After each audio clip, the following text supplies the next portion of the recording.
ये कथा राजा हर्षवर्धन और उनकी पत्नी रानी विशपाला की है। राजा हर्षवर्धन बहुत नेक और धर्म का पालन करने वाले राजा थे। वही रानी विशपाला एक अत्यंत रूपवती और पतिव्रता नारी थी। उनकी जिंदगी बहुत अच्छे से चल रही थी। फिर एक दिन समय ने करवट ली और उन्हें अपनी जिंदगी के बहुत भयानक दौर से गुजरना पड़ा। स्वर्गलोक में एक बार शनि देवता और लक्ष्मी जी की कहासुनी हो गई। शनिदेव के अनुसार वे लक्ष्मी जी से बड़े थे और लक्ष्मी जी के अनुसार वह शनिदेव से बड़ी थी। इस बात को लेकर उन दोनों में काफी देर तक बहस होती रही और वे दोनों कोई फैसला नहीं कर पाए। आखिर उन्होंने सोचा कि मृत्युलोक में सबसे ईमानदार व्यक्ति से यह फैसला कराया जाए। उन दोनों ने सोचा कि मृत्युलोक में प्रयागराज के राजा हर्षवर्धन के पास जाया जाए। जब शनि देवता और लक्ष्मी जी हर्षवर्धन के पास पहुंचे और अपनी बहस का निर्णय मांगा तो उनको उत्तर देने को कोई उपाय न सूझा। अंत में उन्होंने दोनों से 1 महीने की मोहलत मांगी। यह सुनकर शनि देवता व लक्ष्मी जी चले गए और कह गए कि वह अपने झगड़े का फैसला सुनने 1 महीने बाद जरूर आएंगे। उनके जाने के बाद हर्षवर्धन का सोना जागना हराम हो गया, क्योंकि वह जानते थे कि वह एक को बड़ा बताएंगे तो दूसरा अवश्य ही गुस्सा होगा और उन पर भारी संकट आ जाएगा। उसको चिंता में देख उनकी पत्नी विशपाला ने चिंता का कारण पूछा। जब हर्षवर्धन ने सारा हाल कह सुनाया तो उनकी पत्नी विशपाला बोली कि आप एक चांदी का और दूसरा सोने का आसन बनवाइए। सोने का आसन आपकी गद्दी के दाहिने ओर तथा चांदी का आसन बाईं ओर रहेगा। जब लक्ष्मी जी और शनिदेव आएंगे तो लक्ष्मी जी आपके दाहिने तरफ का आसन ग्रहण करेंगी, क्योंकि वे माता स्वरूप हैं, और शनिदेव बाईं तरफ का आसन ग्रहण करेंगे। आप उनके किसी प्रश्न का उत्तर न दें, और जब वह बहुत पूछें कि क्या बात है तो आप उनसे कह दें कि आप लोगों ने स्वयं ही अपना फैसला कर लिया है। 1 महीने बाद जब लक्ष्मी जी और शनिदेव आए तो वैसे ही हुआ जैसे रानी विशपाला ने कहा था। लक्ष्मी ने दाईं तरफ सोने का आसन ग्रहण किया और बाईं तरफ शनिदेव बैठे। जब उन्होंने फैसला मांगा और अत्यधिक जोर दिया तो राजा ने वही उत्तर दिया जो रानी ने बताया था। यह सुनकर शनिदेव गुस्सा होकर चले गए। लक्ष्मी जी ने जाते जाते हर्षवर्धन से कहा कि संकट तो जरूर आएगा, परंतु मैं तुम्हारे साथ हूं। जल्दी ही शनि देवता के प्रकोप से प्रयागराज में बहुत भयंकर अकाल पड़ा। लोग भूखे मरने लगे। यह दशा हर्षवर्धन से देखी न गई। कोई उपाय न मिलने पर आखिरकार लगभग 1 साल के बाद उन्होंने अपने राज्य को त्यागने का निश्चय कर लिया। एक रात को वह अपनी पत्नी के साथ राज्य को छोड़कर निकल पड़े। साथ में उन्होंने एक पोटली में हीरे जवाहरात मुसीबत के समय काम आने के लिए ले लिए। जैसे ही हर्षवर्धन विशपाला के साथ निकले, बहुत ही भयंकर आंधी तूफान आ गया और चारों ओर अंधेरा छा गया। आंधी तूफान में दोनों रास्ता भटक जाने के डर से एक जगह खड़े हो गए। तभी लक्ष्मी जी एक छोटी सी लड़की का रूप धारण करके आई और लालटेन की सहायता से उन दोनों को नदी के किनारे तक पहुंचा दिया। हर्षवर्धन अपनी पत्नी के साथ नदी के किनारे पहुंच गए, परंतु अब नदी पार करने की समस्या उत्पन्न हो गई। इतने में एक बूढ़ा नाविक नाव खेता हुआ उस तरफ आया। हर्षवर्धन ने निवेदन किया कि वह उनको नदी के किनारे पहुंचा दे। नाविक बोला कि उसकी नाव बहुत हल्की है, इसलिए एक एक करके ही वह उनको पार करा सकता है। राजा ने उसकी बात मान ली। पहले वह रानी को पार ले गया, फिर राजा हर्षवर्धन को और अंत में गहने की उस बड़ी सी पोटली को। परंतु उसने गहने की पोटली को नदी पार नहीं पहुंचाया। वह उस पोटली को लेकर गायब हो गया। हर्षवर्धन थोड़ी देर तो नाविक और पोटली का इंतजार करते रहे, परंतु जब उन्होंने देखा कि नाविक नहीं आया तो वे समझ गए कि वो बूढ़ा नाविक कोई और नहीं बल्कि शनिदेव ही थे। हर्षवर्धन और विशपाला नदी के किनारे चलते चलते एक गांव में पहुंचे। वहां के लोग जंगल से लकड़ी काटकर बेचते थे। लकड़ी का व्यापार ही उनकी कमाई का साधन था। हर्षवर्धन भी अपनी पत्नी के साथ गांव में रहने लगे। वे चंदन की लकड़ी काटकर लाते और पास के गांव में बेच देते। थोड़े ही समय में चंदन की लकड़ी बेचकर वे काफी पैसे वाले हो गए और आराम से जीवन व्यतीत करने लगे। यह सब लक्ष्मी जी की कृपा थी। उनको आराम में देखकर शनिदेव ने फिर से एक चाल चली। एक दिन एक सौदागर जो उस गांव से चंदन की लकड़ी लेकर दूसरे देशों में जाया करता था, उसका जहाज यहाँ फंस गया। उसने बहुत प्रयत्न किया, परंतु वह जहाज टस से मस न हुआ। उसकी समझ में नहीं आ रहा था कि क्या करे। इतने में शनि देवता ब्राह्मण का रूप धारण करके उसके पास आए। उन्होंने सौदागर से कहा कि मैं तुम्हारे जहाज को हटाने की युक्ति बता सकता हूँ। सौदागर ने जब उनसे पूछा कि वह युक्ति क्या है तो उन्होंने कहा कि तुम गांव के लोगों को भोजन का निमंत्रण दो और उनमें जो भी सती सावित्री स्त्री होगी, यदि वह तुम्हारे जहाज को छू देगी तो तुम्हारा जहाज चल पड़ेगा। सौदागर ने शनि देवता के बताए अनुसार गांव के लोगों को निमंत्रण भेज दिया। जब वे हर्षवर्धन के घर पहुंचे तो विषपाला ने यह कहकर निमंत्रण अस्वीकार कर दिया कि मेरे पति जंगल में लकड़ी काटने गए हैं। सौदागर के आदमी ने वापस जाकर सारी बात बता दी। सौदागर समझ गया कि यही औरत पतिव्रता है और यही उसके जहाज को निकाल सकती है।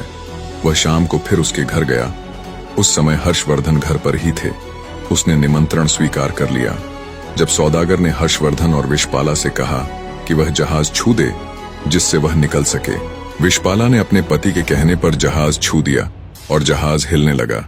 यह देखकर सौदागर के मन में पाप जागा कि क्यों ना मैं इसको अपने साथ ले चलूं। यदि जहाज फिर से फंस गया तो वह छूकर उसे हटा सकती है। यह सोचते ही उसने विषपाला को अपने साथ जहाज में खींच लिया और जहाज चल पड़ा। हर्षवर्धन चिल्लाया, परंतु उस समय तक जहाज काफी दूर चला गया। विषपाला अत्यंत रूपवती थी। उसको देखकर सौदागर के मन में पाप जागृत हुआ। उसने विषपाला के सम्मुख उसे अपनी पत्नी बनाने की इच्छा जाहिर की, पर रानी ने उसे साफ मना कर दिया। पर रानी के रूप पर मोहित हुआ सौदागर अब हर समय उसके पीछे पड़ा रहता। रानी विषपाला ने सौदागर की छेड़छाड़ से तंग आकर सूर्यदेव से प्रार्थना की कि उसको अपने सतीत्व की रक्षा करने के लिए कोढ़ दे दे। उसकी प्रार्थना सूर्य भगवान ने सुन ली और उसका शरीर कोढ़ से विकृत हो गया। इधर राजा हर्षवर्धन भी रोते बिलखते नदी के किनारे से चल पड़े। वह इसी आशा में थे कि यदि जहाज उस तरफ से गुजरा तो वह अपनी पत्नी को छुड़ा लेंगे। आखिर उसको जहाज का कहीं पता नहीं चला तो वह नदी के किनारे आश्रम के साधुओं के साथ रहने लगा। वह वहां पर साधुओं की सेवा करता, गायों को चराता और गायों के गोबर से उपले बनाता। वह उपले लक्ष्मी जी की कृपा से सोने के हो जाते। इस प्रकार कुछ ही दिनों में उसके पास ढेर सारी सोने की ईंटें हो गईं। एक दिन वही सौदागर जो हर्षवर्धन की पत्नी को ले गया था, उसका जहाज वहां पर आया। हर्षवर्धन ने सौदागर को पहचान लिया। उसने सौदागर को ईंटें दिखाकर कहा कि यदि सौदागर उसको साथ ले चलेगा तो वह ईंटें उसे दे देगा। सौदागर ने भी हर्षवर्धन को पहचान तो लिया था, परंतु सोने की ईंटों के लालच में अपने जहाज में बैठा लिया। जब जहाज चल पड़ा तो कुछ ही दूर जाने पर सौदागर ने हर्षवर्धन को नदी में फेंकवा दिया। हर्षवर्धन की चीख पुकार विषपाला को सुनाई दे गई। उसने एक काठ का टुकड़ा समुंदर में फेंक दिया। उस काठ के टुकड़े के सहारे हर्षवर्धन एक पुल पर पहुंचा, जहां आते जाते जहाज से चुंगी यानी कर लिया जाता था। अनजान व्यक्ति को वहां देख वहां कामगारों ने उससे पूछा कि वह कौन है और कहां से आया है। तो हर्षवर्धन ने कहा कि वह एक अत्यंत दुखी आदमी है। वहां के लोग उसको राजा के पास ले गए। राजा ने परिचय मांगा तो हर्षवर्धन ने बताया कि वो एक दुखियारा व्यक्ति है जो ऐसे दर दर भटकता है। उसने राजा के सामने दया याचिका कर कोई छोटी मोटी नौकरी देने की मांग की। राजा भी एक दयालु व्यक्ति था।